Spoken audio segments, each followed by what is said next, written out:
I've been so eagerly waiting for an opportunity to get to meet with you, and I'm looking forward to a chance to meet with you in person soon. That would be fantastic. We are so proud to share this award with Dr. McQuown. It is called the Sustainability Icon Award, and it is given really truly to a very select person who has made a tremendous contribution toward sustainability and protecting our planet. I am so flattered by your award.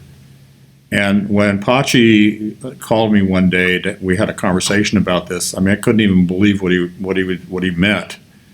And you have actualized it. It really has been an amazingly significant movement to be able to actualize the thinking that your dad was so prominent in bringing to the fore. Thank you. I really, I mean, I just can't tell you how significant it is.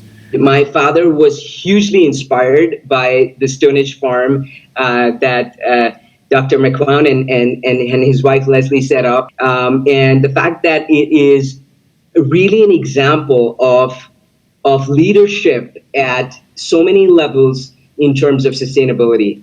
Yeah. Because a lot of his inspiration and Ramanathan's inspiration is what precipitated my creation of the microgrid.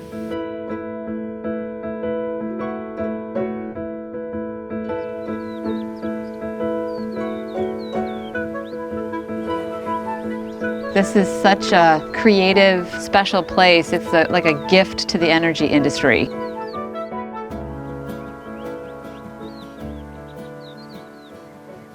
We have 25 buildings spread over 16 acres, and the demand for electricity coming out of these buildings is highly different and depends on what's going on. So what are the resources in the network? Well, photovoltaic panels, batteries, a bunch of them. And we quickly found that hydrogen was going to be an important consideration if we could produce it from rainwater, and we found a way to do that. What Stone Age Farm offered us was a living laboratory. Feeding directly into the trunk line at 480 and so. The testing that we can do at Stone Age Farm, it moves us along so much faster than working with a traditional grid.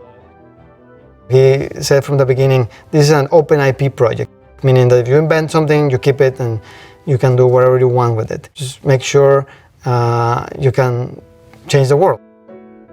If we can see that it works here in a controlled setting, that will absolutely position us to help in other places where there is no infrastructure. What they are doing in there is kind of a proof of concept of how things could be done in other countries. In the same way that Africa sort of bypassed landlines with phones and they went directly to cell phones, maybe they don't need to go through distribution of electricity in the way that we have done here. They could go directly to highly distributed systems like microgrids. for Mac, it's one of the mandates behind Stone Edge Farm, and that is to really create a model that's cost effective and dynamic enough to meet the needs for microgrids all over the world. We've had, I think it's 68 different interns from 15 different universities across the U.S. That have been studying various topics.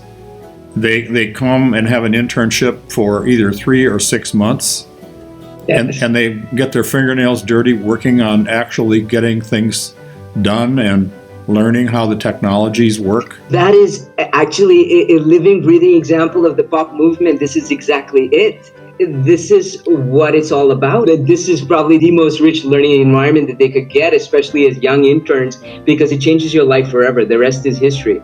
You go there, you spend 6 months of your life, and then everything changes the course of history if you're able to mobilize enough people to be inspired in the way that these young interns are being inspired.